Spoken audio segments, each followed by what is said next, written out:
It's Wednesday, October 11th at 6 p.m. This is the Woodlands Water Agency Board of Trustees meeting. Call this meeting to order. Roll call, trustee Ron Wilson. Here. Trustee Hartley McIntosh. Here. Trustee Neil Gaynor. Here. Trustee Kyle Mays. Here. Trustee Jan Price.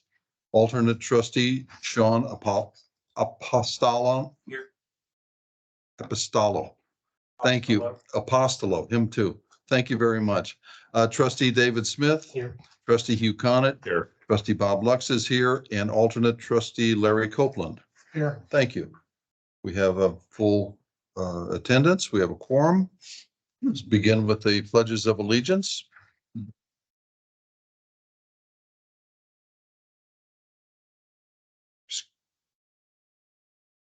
Pledge allegiance to the flag of the United States of America, the republic for which it stands, one nation, under God, indivisible, with liberty and justice for all. Texas flag. On the Texas flag, I pledge allegiance to the Texas, one state, indivisible. Okay, moment of reflection, please.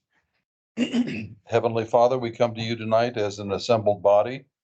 We humbly request your blessing on our meeting, our community, and our nation. Help us to work diligently, always for the common good and in the best interest of those who we have been elected to represent.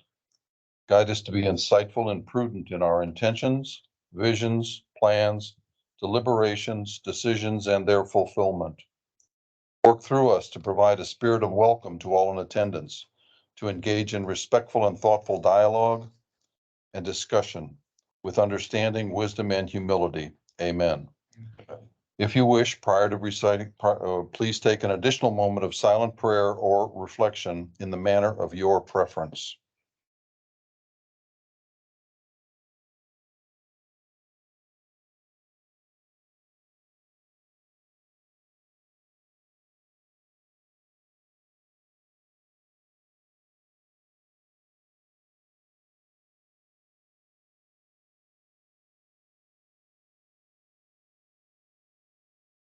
Thank you.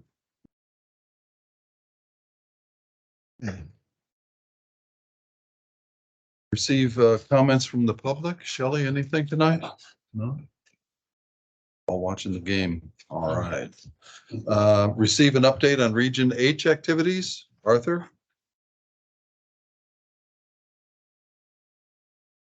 Trustees, senior staff, our attorney, and the public.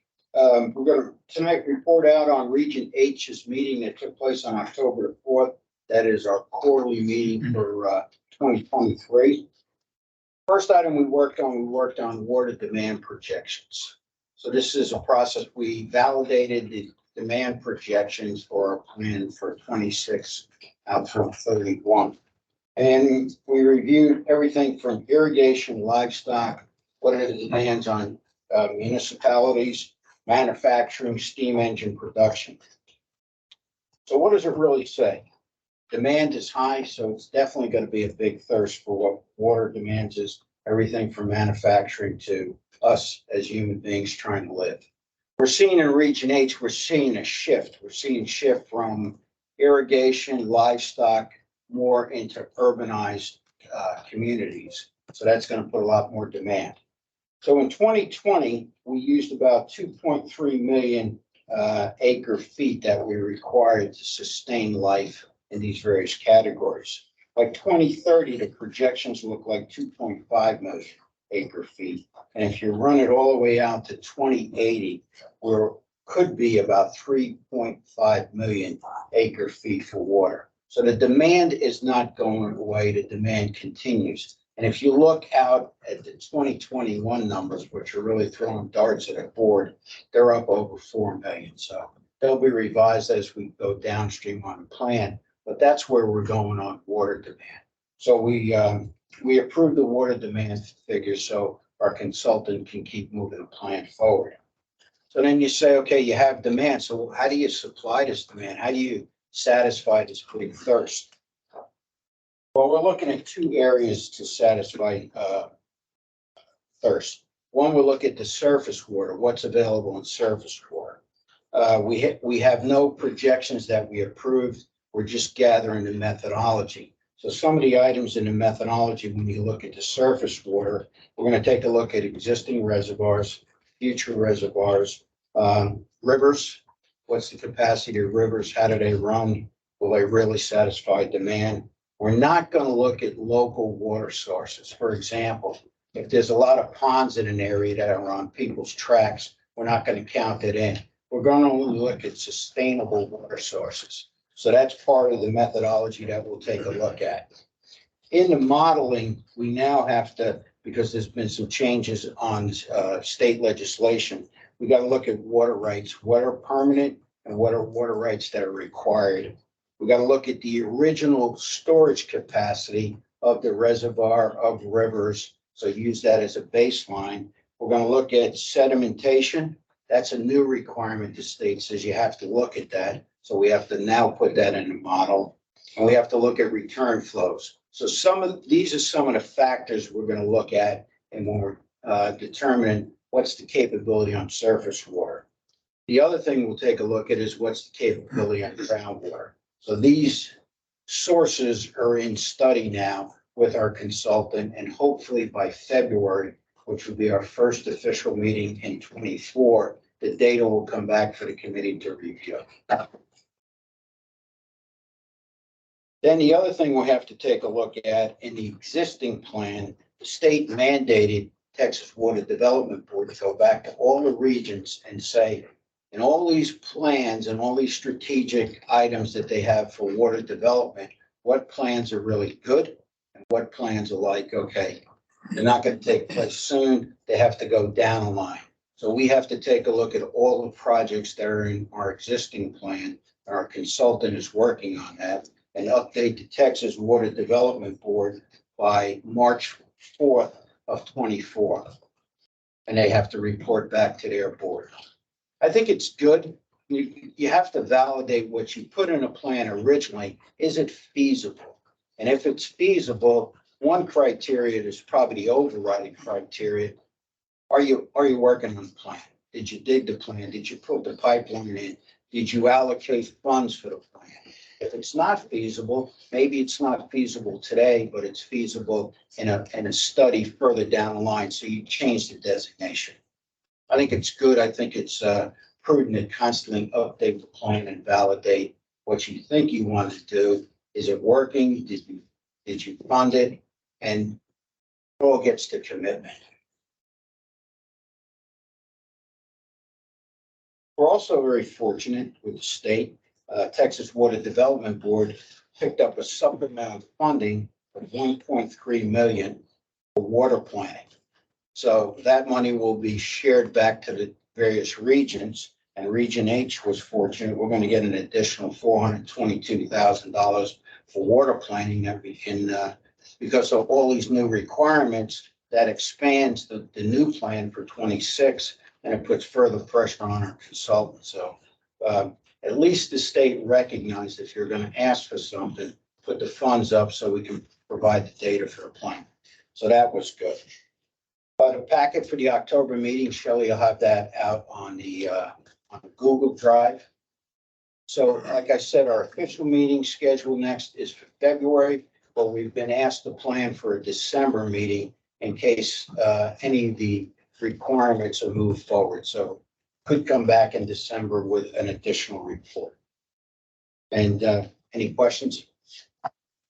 It's a great. You mentioned a lot of, you mentioned a lot of the surface waters. What about the groundwater piece? We're going to look at the groundwater piece. We're looking at both surface water and the groundwater piece. We don't have any numbers, but we just talked that this is the next items that we have to take a look in the plan. So our consultant will prepare the data and hopefully we'll bring some of this back by the February meeting.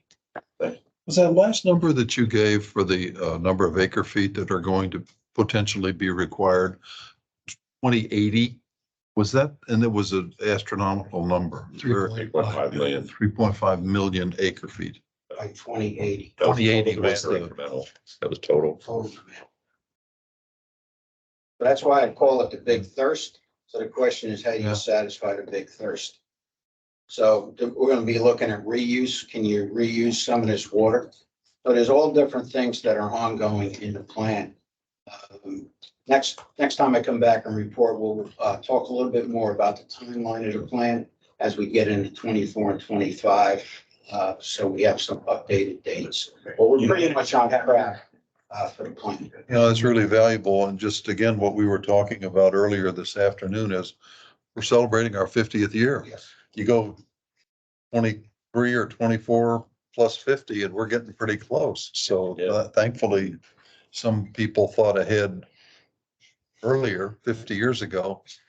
That's our job to look ahead and be visionary now. Thank you, Arthur, very much. Think about how fortunate, I'll leave you with this. Think about how fortunate we are that people before us looked to Conroe and built the lake as a reservoir. And we as a community have two sources of water. Think about how many communities in this country have one source and it's not as reliable as we have. So we're blessed. What is Region H? Region H is one of the planning regions that are under the Texas Water Development Board. It's about 15 counties in Region H. There are 16 regions in the state of Texas that help build the state plan for the Texas Water Development Board. If I could find it, I'll see if I can get the map of the state of Texas with all the regions and put that on the G drive. Thank you so much. Appreciate you. Thank you, Arthur. Okay, we now move to the consent agenda, pages 1 through 17 in our meeting packet. Review those for a moment, and once reviewed, I'd accept a motion to approve or amend. To approve. I'd accept a second. Second. Got that, Shelley? Both of them, thank you. Questions, comments regarding the consent agenda?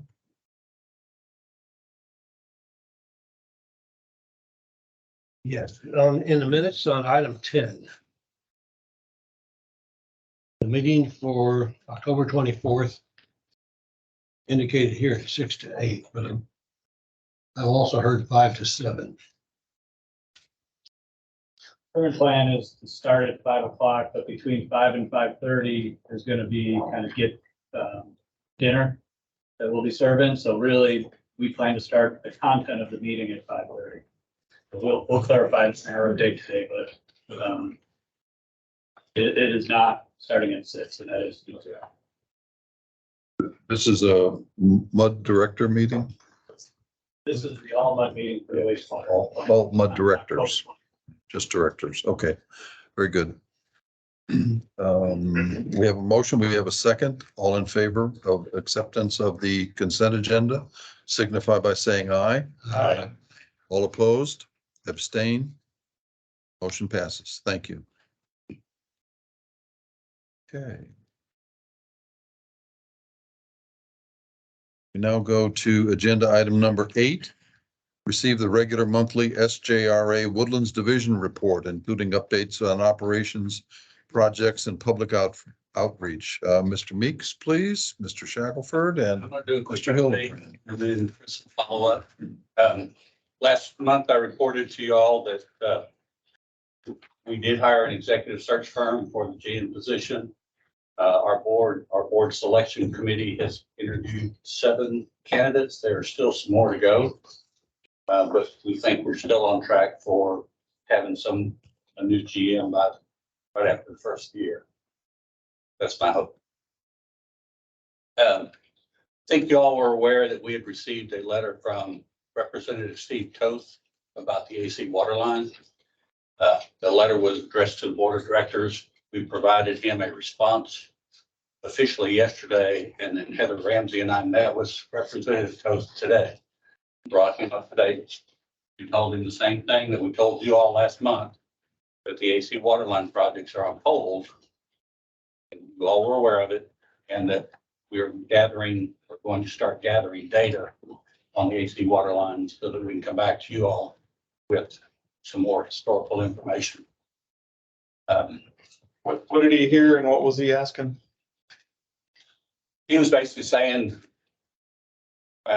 we didn't have enough data. prices for the rate increase would be astronomical. He has some other points in the letter, but basically, as a resident of Woodlands, he was asking that the project, that we provide more data. So we responded. And he said he appreciated it. I had sent him a text message before last month's trustee meeting, letting him know that we were visiting with y'all about that project and that I would share with him after the trustee meeting what we were presenting to y'all. Because I said, we felt responsible to inform you all what our plans were before. And he understood that. We updated him on a couple other projects, a little bit about the strategic plan, wastewater plan, and then some of our flood infrastructure fund projects that we're working on, where some of the muds here in the Woodlands and the city people and flood control are participants. So he's up to date. He said keep him informed, and we plan to do that. Do you have any questions of me? Alex, Chris? Mr. Meeks, please. I'm gonna cover some stuff that's been talked about earlier, but we'll start on page 19 or 18 and 19 on your packet. This is the monthly operations report for the Woodlands. You'll see in the next few months, we're making slight changes to formatting, some graphs, tables, all based on recommendations that come from y'all. So if you have anything, please send it in. We'll take a look at it, evaluate and see it. On page 18, you'll see a change. On page 20 is a new section that we've added. This is what I talked about last month, adding in infrastructure maintenance. This is not everything that we have going on. We're going to be struggling over the next few months to try to find to give y'all just what's relevant, right? We don't want to tell you every sump pump that goes out, but so we've kind of hit some of the bigger stuff, a couple water main breaks that are out there that have been fixed, one that hasn't been fixed, so on and so forth. You can look through here, but it kind of tells you the wells and whatnot that's out for maintenance. Yes, sir. On this ESD 5, Yes, is that gap of 2.5 years, is that the lead time of the pump? that is procurement as well as design, electrical design, and just installation in general. Yeah. Generators, as some of y'all may know, used to be somewhere in the 6-month timeframe. Now they're 12 months minimum, closer to 18 months for delivery. So we'll usually buy the generator that far ahead of doing it. Yes, sir. On wastewater treatment facility number 3, I've been watching it over about the last year. So that's the lowest that the high end has been. Any particular reason? You're watching it, so we adjusted. Oh, I'm trying to get back to that page. I know two things that we're doing is one, we are watching it more, right? We have always watched it. We have we try to keep it below 4. A lot of times what you'll see is you'll see the peak where the flow comes in and it just peaks up for like 5-10 minutes at 3.5. Yeah. And adjust back down. So that's a lot more watching for those peaks. The other thing on that topic is wastewater plant 2, we're doing a real-time control of chlorine dose. So basically, as the flow is coming in, it doesn't take an average. What it does, it says, if this much is coming in, you have to dose this every minute on the minute. So we're trying that at wastewater plant 2. It's supposed to save probably 40 to 50% of chlorine cost. Works at plant 2, we're going to try to plant 3 as well. So that'll help knock it down quite a bit as well. Okay. Because as you know, the higher that number is, it's just chlorine going out. It's lost money. Yeah. So I appreciate you bringing it up. Sometimes we see it every day and sometimes we need a little bit more sight to see. So. On your charts on page 19, you've got, multiple years worth of data. Could you keep at least a year's worth of data on that chart on page 18 too? Could you just kind of start over and wipe it out? Yeah, why not leave a year's worth of data there? Yeah, we can definitely do that. What we've done is instead of that, because it got kind of messy to too many colors, we've moved those down here. But we can definitely see about putting it back in the graph. So you'll see down here, like FY20, what the total demand was, what the blend ratio was, and what the budget was. But we can definitely see if we can put on the graph. It's just. Yeah, it does get busy with 4 years worth, but you could just leave the last 12 months or something. And that way you got a trend at least. If I can do that, pretty dotted line or something. Yeah. I appreciate that. That's the type of stuff we're looking for. Y'all see this data, so whatever is useful for y'all. All right, then moving forward. Starting on page 32, These are the aquifer level graphs that we provide twice a year, once in the spring, once in the fall. Basically, this one, as you can imagine, with the drought and everything that we've had from the pumpage last year, you can see we're starting toward the end of the graph on the far right, all the aquifers are dipping down. So what this is you'll have various graphs, some for the Evangeline, for a time period of 1990 to 2023, which is on page 33. And on page 34, we've taken it a little bit shorter, so it's the same aquifers, but from 2010 to 2020. Yes, sir. What's the, I hope between the difference between those two, so you say the only difference is 2010 to 1980, so you shorten the time frame. What's that big blue? Yeah, I just noticed that since you brought it up. It goes back, we don't have all the data back to the early 90s for the water. So what you're looking at, let's say on page 34, you'll see that big blue line that kind of cuts across the top. That's total demand, so total water usage. When you get to the point where we got surface water around into 2015, beginning of 16, that's where you'll see the big blue line drop, which is groundwater. And then you'll see the top line go forward. So Which is the total. blue line is groundwater. Yeah, demand groundwater. Yeah. Bottom line. Oh, Total groundwater. Yellow is going to be total demand groundwater surface water. So we're just watching to see, comparing it to see how much groundwater is pulled out versus how low the aquifer goes. then you have these two reservoirs, Antrovine and Jasper. Yes, sir. What's the relationship between this? They seem to repeat the wells, like all the wells that drill down through the Gulf. It should not repeat the well. I'm just looking at this, 11, maybe that would be. Now, page 33 and 34 repeat the wells because they're both Evangeline, and the next two do Jasper. But you'll notice, I think it's the, for the most part, with the exception of the first three, the Evangeline wells start with an even number, the Jasper start with an odd number. Evangeline's shallower, Jasper's deeper. Evangeline is the one that we can pump about 15% per year groundwater. The other 85% comes from the Jasper. So 85% of all water comes from gas. Groundwater. Groundwater, right. Yes, thank you. You said that yellow line is a continuation of the demand line Yes, sir. up here. Look up here. This is. Yeah, Yeah, and that's offset, surface water offset. apparently there's a, Drop. what confused me was there's a yellow well 21 also, but that's buried in this other Yeah, exactly. noise. Okay. I looked at that. Change the colors around. Problem is you get that many lines, the colors start looking the same. You explained it and I just wanted to clarify that. But it's a good point. Next time we do this, we can make that a dash line. That way you can tell the difference between those and the other. And the third arc, if you go back to page 26, but you pronounce that Calhoun. So does that, the people accessing that, do they pay the fee? No. No, they don't pay the fee. That's nothing to the river. So the Jasper and the other one, you pay the fee. Correct. It was classified as not being a part of the Gulf Coast Aquifer system back a few years ago. So some entities were faced with the decision to find alternative water source. You had the estuary option and you had the option to potentially go drill your own well. And the only one that would have worked was to go to the Catahoula, which is even deeper than Jasper. Does that well extend, that will extend all the way to the Harris County line? Beyond. Yeah, it does. The problem with it is that it is extremely high TDS and it's brackish.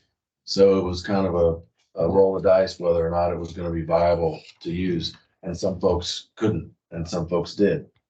And got lucky. It seemed to, we studied this years ago or looked at it. It was kind of a northwest strata across Montgomery County that there was some success. Kind of up by the lake, Walden, Echo Sound, City of Montgomery. Most of the successful Catahoulas were north of 105 Panorama. and west of I-45. But if you weren't in that area, then it wasn't viable. It got too salty and too broke. That's how deep? 3,000 feet or? But we drilled a sample Catahoula at 2978 behind the Walmart, whatever water plant that is. Yeah. We were 4,000 foot deep and it was 130 degrees and It's hot it too. was dirtier than the bay. Dirtier in the sense of TDS. Yes, yes, sir. On page 26, on the chart for the top 5 groundwater user usage in gallons. Yes. Is there a rough estimate of how many people are using SGRA versus Conroe versus Quadvest, so on and so forth? So they can, So I'm just wondering, is SGRA really over twice the amount of people as Quadvest? Or do they just use more groundwater? Or is Conroe just a little bit smaller than SGRA people usage wise? Or I mean, people or taps? population wise, each of those entities below are lower than the river authority. Because in river authority, this is just for the Woodlands division. Sure, of course. So you figure 110, 115,000. Okay, yeah, I mean, I guess my question is, I'm wondering if the amount of people or, people correlate to the gallons, if one is a heavier user and one is a lighter user. That's one thing we can look at, the per capita, you know, how Yeah, many gallons per essentially. person per day is used. I haven't Yeah, I looked mean, at that. Conroe, sucks the straw a little harder than. No, it's usually directly related to lot size, Okay, usually. all right. So It'd be good to look at, so we'll see if we can find the info just to see. And that's based on total usage you're looking at? Total usage. Okay. Yes, just per capita. Because Sean, the blend ratio in Conroe is not the same as what it is in the Woodland. Right. I mean, that's to the point is, if they, drink faster out of the hose than other people and they have less, then that's something to consider for the future. Like, 2080, my kids will be my age. Here on this board. Hey, Chris, Yes. so the well list, are there workovers or are you gonna drop, are you close to having to drop some pumps in any of these wells or and is that visible to us So that maybe I don't see or just haven't? it's on the project page. Also on the project plan, we plan to lower just in case. We did a study that showed none of them had to be dropped down. But on page 22. Okay. Projects, you see 1, 2, 3, fourth one from the bottom. Our water wells 5, 11, and 32, which are the workovers and rehabs this year. Yeah, I saw that. I don't think, we originally had planned to drop them, but I don't think we're lowering any of them. Well, actually, I believe there's one that we're lowering, but not increasing the motor size. But that's just why you're in there to lower it with a little bit of pipes, just basically pipe and labor versus doing it later on. So the bigger cost being the electrical does not need to be done. Do you have a sense at each well, like how much headroom you have, going down? Before you'd have to start either deepening the well or, shut it in or something. Yeah, we allow for basically where the pump and the screens are 50 foot above that. Yes, the submerge we're looking for. And so once we get within range of that, we definitely have to drop it. But we start looking and saying, okay, next rehab, let's go ahead and drop it 50 foot. Let's drop it 150 feet. But we have a 20-year plan that shows, I don't think any of them need to be dropped over the next 20 years. Oh, Unless we had like 3 summers like this in a row or something. right. Under normal conditions, then you're fine. Yeah. Yeah, it's dry. Because we're down to where we were in 2011, Three. right? But we kind of recharged a bit and now we're back down to where we were, 12 years ago. Right. But excuse me, plus issue, Yeah. issue is the same. Okay. what's very telling about these long range graphs. Yeah. Is what happened in history on those dates. When you see a big trend line change, you can connect the dots. The Jasper is slow to recharge. It's not a fast recharge reservoir too. So this is really helpful. And talk about strategic planning. I mean, that's really key to see this stuff and prepare for that. Those are big numbers when you have to start looking after those wells. Great, thank you. And as discussed earlier, just a reminder, there is in here on the page, but there is a flyer on page 38. Online strategic plan meeting, October 24th, which was a Tuesday from 5 to 7. Food from 5 to 5:30, then conversation after that. After the meeting, drinks after that. On day. Cool. So we need Thanks, to Dan. respond to the name. Yes, please RSVP so we don't order too much food or too little. Then after that, going on to the next agenda items, which are very generic, basically. The Spring Creek study, there is no update. The wastewater strategic plan, October 24th, meet, hear some members, general layout of the facility. Then on the AC water line, we did the straw poll at each of the muds last month. Majority chose to pause the AC water lines and move forward with a RFQ to have a consultant come in and help define the scope and the testing of the AC water lines going forward.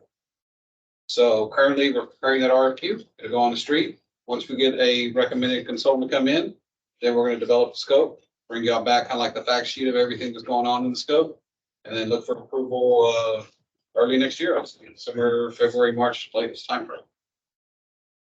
Right now, nothing to approve, but it's just on. Yes, sir. What kind of timeline are you giving that consultant? A 1 year, 2 year kind of project timeline? Are you thinking with him or her? To be a 3-year. 3-year contract? When we get the consultant on board, we'll see what type of phasing makes sense. Does it make sense to do multiple phases, 1 phase, just 2 phases? We'll talk to them at that point in time. Are you thinking you'll have the ability to cut it short if we get answers sooner than 3 years? Yes, that's one reason we're kind of looking at the phases to say, do phase 1, get some good info, and then maybe it's done after that. And this is a contractor that can help with the planning as well as interpretation of the lab results to help look at useful life. Yes, sir. Okay. Got to be an expert in the AC water line field. It can't be just a pipeline because it could be ducting. Yeah. Could be a local firm, but it'd probably be national people that are coming. Typically, we prefer local because they know the area, but in this case, we're going to be reaching out pretty quick. Okay. Yeah, and a lot of those local firms are also national too. Oh, yeah, entirely. But there's some national experts that would probably be brought in. Gotcha. Chris, if I may, just one thing to add on the wastewater strategic plan, MUD meeting on the 24th. We do not anticipate issuing any documents or reports or presentations prior to that meeting for y'all to review. So all the content will be presented at that meeting, and the agenda items are basically review of our master plan and site layout, and then update on the overall cost estimate for the program. So Will they be in the Google Drive eventually? yeah, there'll Like maybe be at the start of the meeting summaries, and then, slides and all that will be made available. Just we weren't planning on providing anybody, a week before or a couple of days before, the content. And Hugh, I know, recognize that you like to make your comments on the slides. So Certainly I'm not the only person. what we have done in the past, that we plan to do that, but don't fret. Trying to save you paper, right? I think, yeah. So it's just a high level of a bunch of things, but we've hit you hard the last few months of discussion. So any questions on anything? Hearing none, thank you. Yep. Yes, sir. Mention one thing. On some of our litigation related to the GRP, there are 2 trial dates in January that you all might want to be aware of. January 9th, we are presenting oral arguments to the Texas Supreme Court, rate case / immunity case. This is the case that was ruled out of the Ninth Court of Appeals, where they said Conroe's immune. They have immunity from contracts and lawsuits. So we're appealing that. And so oral arguments for both parties will be on the 9th, Texas Supreme Court. The other case actually is a bench trial, starts January 8th. It's in the federal court in Houston. And this is the Sherman antitrust case that Quadvest and Woodland Oaks brought against River Authority, saying that we created a monopoly with our GRP. And so that will go to trial January 8th. It's expected to take 2 to 3 weeks. Okay. Any questions? Thank you. Thank you. Agenda item number 12, receive the attorney's report. Brian Yates, please. Yes, sir. Got special session number 3. I know that started on Monday. As expected, the primary focus of that session is to address education savings accounts, vouchers, whatever you want to call it. So that doesn't impact our district world. There are some other charges on that proclamation from the governor. One of them has to do with a development out in Liberty County called, we typically refer to it as Plum Grove, but there's a different reference to it in the proclamation. But that one has been a political issue, Colony Ridge.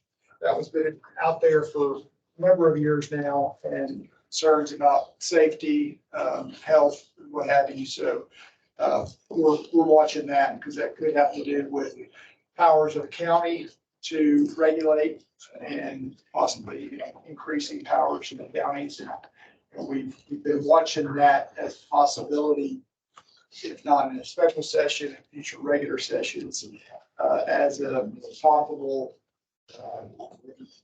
consequence of the ETJ opt-out bill that will allow for areas to be removed from a city's ETJ. And so you're in these unincorporated areas, and counties have very limited powers in these areas. And so one of the things that we're watching is to see, will there be an effort to by counties to go and require additional power. So, then it's a question for landowners, is it the devil you know or the devil you don't?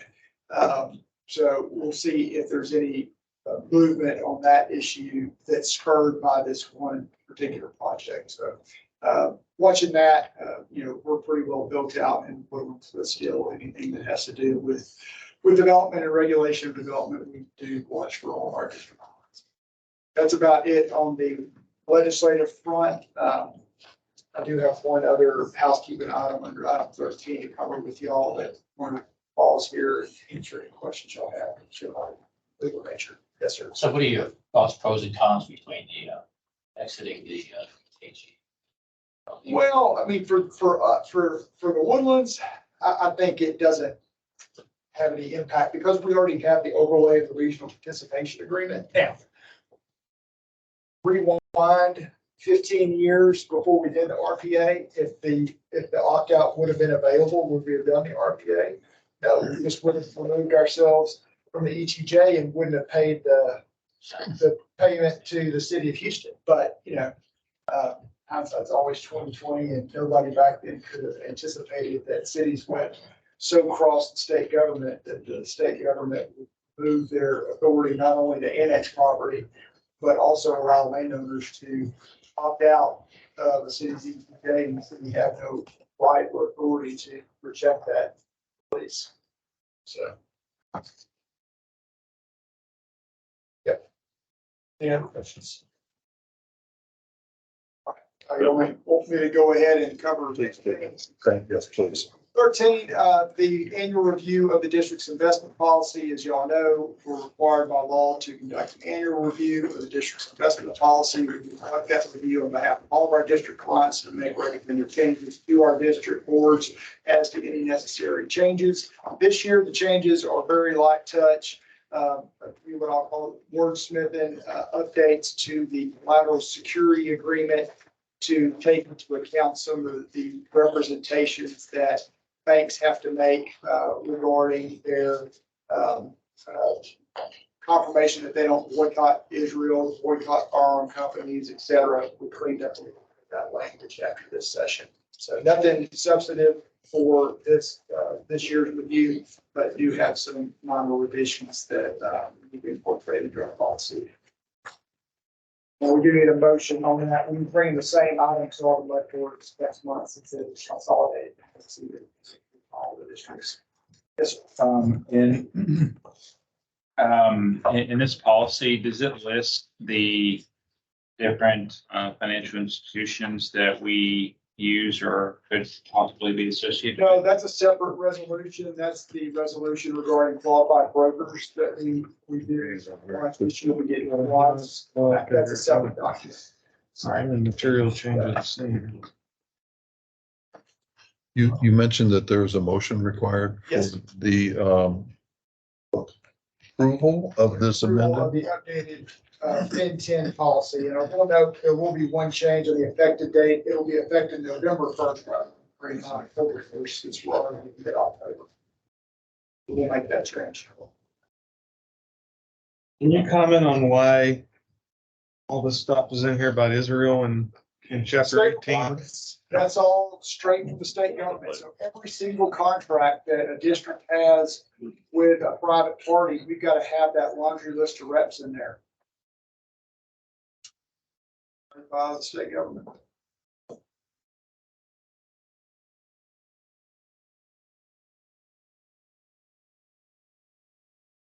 Is that new, the stuff highlighted in green?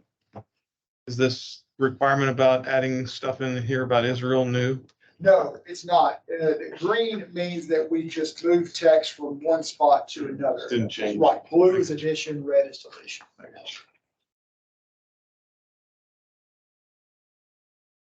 It's just what I'm required. I move we accept the proposed changes. If we have a motion to accept the Fin 10 recommended changes, do we have a second? I'll second. We have a motion and a second. Further discussion on this matter? Hearing none, all in favor signify by saying aye. Aye. All opposed, abstain, motion passes. Thank you. Thank you, Brian. Receive the general manager's report, agenda item 14.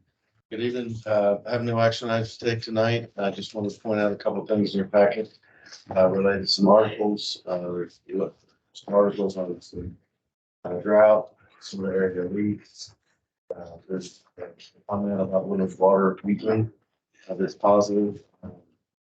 Wanted to report that I was on Between the Trees with JJ Holland this morning.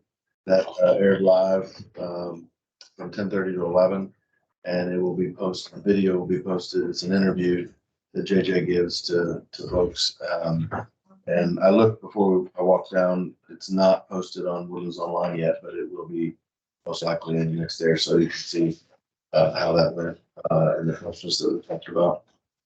And then just wanted to point out that as the conditions went from drought to wet over the last few weeks, we've actually had 4 water line breaks across the Woodlands in the last 3 or 4 weeks.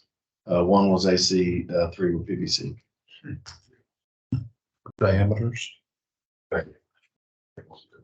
Most all distribution, our lines, not SJRA lines. Both, a mix of SJRA and WWA lines. And that's all I had. Were they repaired? All were repaired.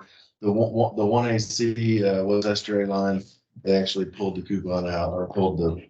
That was that one that Chris had in his report, 16-inch. Yeah. I think that's what his report said. Good. Not good, but that's good that they got that coupon. Yeah, the ground shifting is really what occurs when we go from extreme dry to wet all of a sudden, and you're starting to see them. I think we may be past that. I mean, in your experience, I know you can't predict the future, but Don't know. Yeah. There's no way to tell. Usually happens at the change, but it could still be happening because the ground's going to continue to move as more rain falls. if we were to have a severe frost like we did with Uri, is that also a shifting? I haven't seen it so much. No, not so much, John. I've seen it so much in cold. It's usually dry and wet Okay. versus cold. I haven't seen the cold. The frost line is just maybe a foot deep. Yeah. And above ground for sure on extreme cold, Right. absolutely, but not. Yeah, but the frost line's only a foot. That's about it, even in Uri. Yeah. Even in Uri. Okay, very good. Anything else? No, sir. Any questions for General Manager Peterson? Very good. Ad hoc committee reports, personnel did not meet. Audit and finance did not meet. Public education did meet today. Trustee Gaynor, please.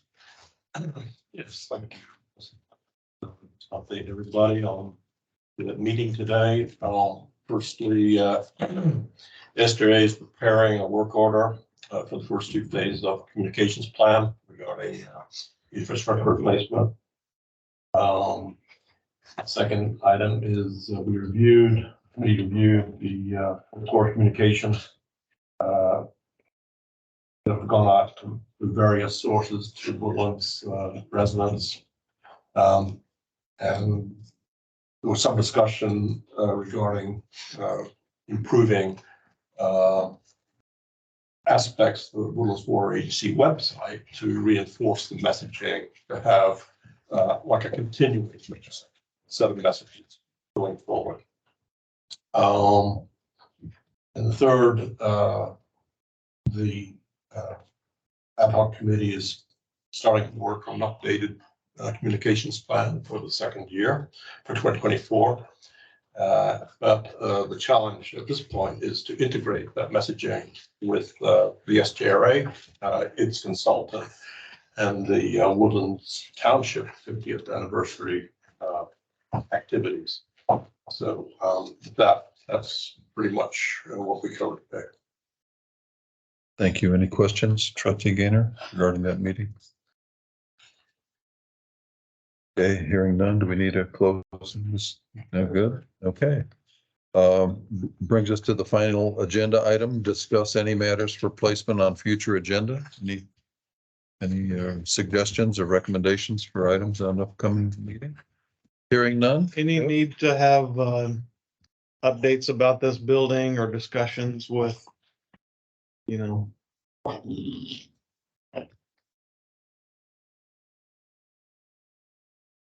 Very good.